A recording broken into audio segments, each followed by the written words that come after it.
LAC पर चीन को भारत की कड़ी चेतावनी। चीन में भारत के राजदूत ने कहा, एलएसी पर स्थिति बदलने की कोशिश के होंगे गंभीर परिणाम। चीन में भारत के राजदूत ने कहा, गलवान में चीन को एलएसी के पीछे हटना ही पड़ेगा। भारत की सेना एलएसी पर भारत की सीमा में कर रही है पेट्रोलिंग। रक्षा मंत्री राजनाथ सिंह से मिले आर्मी चीफ, एलएसी पर ताजा हालात की जानकारी दी। 2 दिन के लद्दाख दौरे पर थे आर्मी चीफ। चीनी सेना के सामने बड़ी फौज खड़ी करेगा भारत। लद्दाख में 45,000 जवानों की होगी तैनाती। 65 पॉइंट्स पर सेना रखेगी नजर। लद्दाख में आईटीबीपी और स्काउट जवानों की संख्या बढ़ाई जा रही है। सीमा से सटे इलाकों में भेजा गया। भारतीय नौसेना की ताकत बढ़ी। अपने युद्धपोतों पर advance torpedo decoy system Maareech को बेड़े में शामिल किया गया। डीआरडीओ ने किया है तैयार। चीन से तनाव के बाद एयरफोर्स ने चौकसी बढ़ाई। एलएसी पर दिन रात लड़ाकू विमान कर रहे हैं गश्त। उत्तराखंड के पिथौरागढ़ में भारत नेपाल सीमा पर एसएसबी को तैनात किया गया। बॉर्डर पर बढ़ाई गई चौकसी। कांग्रेस का चीन के मुद्दे पर पीएम मोदी पर हमला जारी। सोनिया गांधी ने कहा, गलवान घाटी को लेकर पीएम मोदी का दावा और सैटेलाइट तस्वीरें एकदम अलग। राहुल ने फिर साधा पीएम मोदी पर निशाना। कहा, चीन के कब्जे को लेकर सच बताएं प्रधानमंत्री। पीएम के इनकार से चीन को होगा फायदा। प्रियंका गांधी ने भी केंद्र सरकार पर हमला बोला। कहा, चीन पर सच जानना चाहता है देश, 1 इंच भी जमीन जाने नहीं देंगे। दिल्ली में यूथ कांग्रेस ने इंडिया गेट के पास दी गलवान घाटी में शहीद जवानों को श्रद्धांजलि। पुलिस ने कार्यकर्ताओं को हिरासत में लिया। बीजेपी का राजीव गांधी फाउंडेशन पर नया आरोप। पार्टी अध्यक्ष जेपी नड्डा ने कहा, पीएम आपदा राहत कोष से फाउंडेशन को दी गई थी राहत। बीजेपी प्रवक्ता संबित पात्रा ने कहा, केवल पैसे कमाने के लिए बना था Rajiv Gandhi foundation, shell company की तरह करता था काम। आरोपों पर कांग्रेस की सफाई। रणदीप सिंह सुरजेवाला ने कहा, राजीव गांधी फाउंडेशन को चीन से मिले फंड का दिव्यांगों के कल्याण में हुआ इस्तेमाल। देश में कोरोना का आंकड़ा 5 लाख के पार पहुंचा। 24 घंटे में रिकॉर्ड 18,552 नए मामले सामने आए। अब तक 5,08,953 लोग पॉजिटिव। केवल जून में कोरोना के केस 60% बढ़े। 1 से 26 जून के बीच आए करीब 3 लाख मामले। देश में कोरोना केस की संख्या 4 से 5 लाख तक पहुंचने में केवल 6 दिन का वक्त लगा। 8 दिन में 3 लाख से 4 लाख पहुंचा था आंकड़ा। महाराष्ट्र में पहली बार एक दिन में 5,000 से ज्यादा कोरोना के केस। मरीजों का आंकड़ा 1,52,000 से ज्यादा।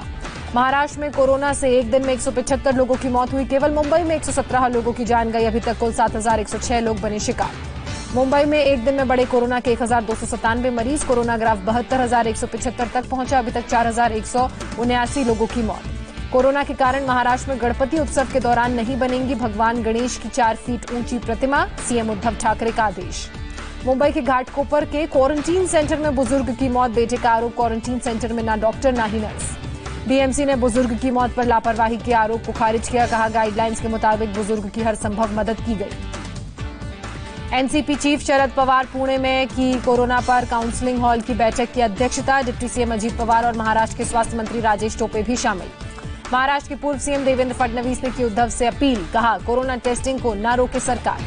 नवी मुंबई में 1 हफ्ते के लिए लॉकडाउन का ऐलान। 29 जून से लेकर 5 जुलाई तक सख्ती से लॉकडाउन का पालन कराने का आदेश।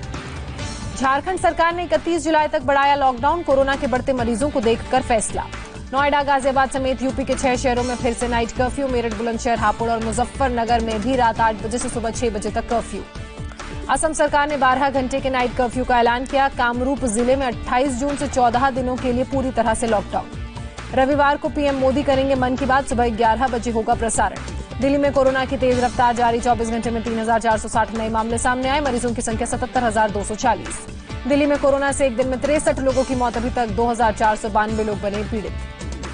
दिल्ली में 31 जुलाई तक बंद रहेंगे सभी स्कूल। स्कूलों को लेकर बैठक के बाद डिप्टी सीएम मनीष सिसोदिया का ऐलान। दिल्ली के छतरपुर में राधा स्वामी सत्संग व्यास आश्रम कैंपस में कोविड केयर सेंटर शुरू। फिलहाल 2,000 बेड्स को किया गया तैयार। दिल्ली में कोरोना के बढ़ते आंकड़ों पर बोले अरविंद केजरीवाल, टेस्टिंग 3 गुनी बढ़ी, इसलिए ज्यादा आ रहे हैं मामले। रोजाना हो रही है 18 से 20,000 लोगों की टेस्टिंग। केजरीवाल ने कहा, दिल्ली में हालात काबू में, जरूरत पड़ी तो बेड बड़े पैमाने पर आईसीयू बेड करेंगे तैयार। दिल्ली के स्वास्थ्य मंत्री सत्येंद्र जैन अस्पताल से डिस्चार्ज हुए। कोरोना रिपोर्ट नेगेटिव आई। दिल्ली सरकार ने सभी कोविड अस्पतालों को दिया अपने वार्ड में तत्काल सीसीटीवी लगाने का आदेश। सुप्रीम कोर्ट ने दिया था निर्देश।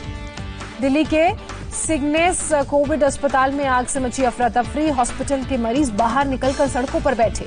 कोरोना संकट पर आज ग्रुप ऑफ मिनिस्टर्स की होगी बैठक। स्वास्थ्य मंत्री डॉक्टर हर्षवर्धन करेंगे अगुवाई।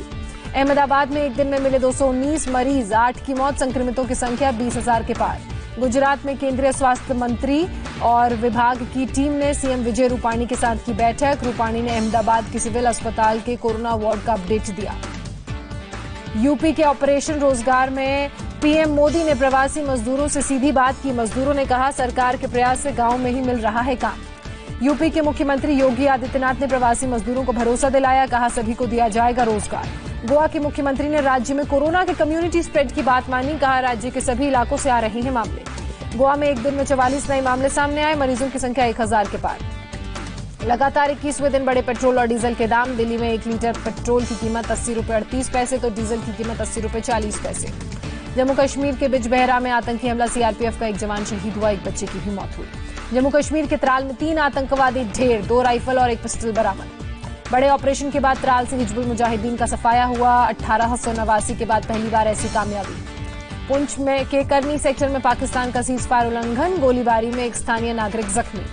एयरफोर्स के चीता हेलीकॉप्टर की इमरजेंसी लैंडिंग। सोनीपत में हाईवे पर उतरा हेलीकॉप्टर। झारखंड के पलामू में आकाशीय बिजली गिरने से 4 लोगों की मौत, 6 घायल। दिल्ली एनसीआर में फिर भूकंप के महसूस किए गए झटके। भूकंप का केंद्र रोहतक रहा।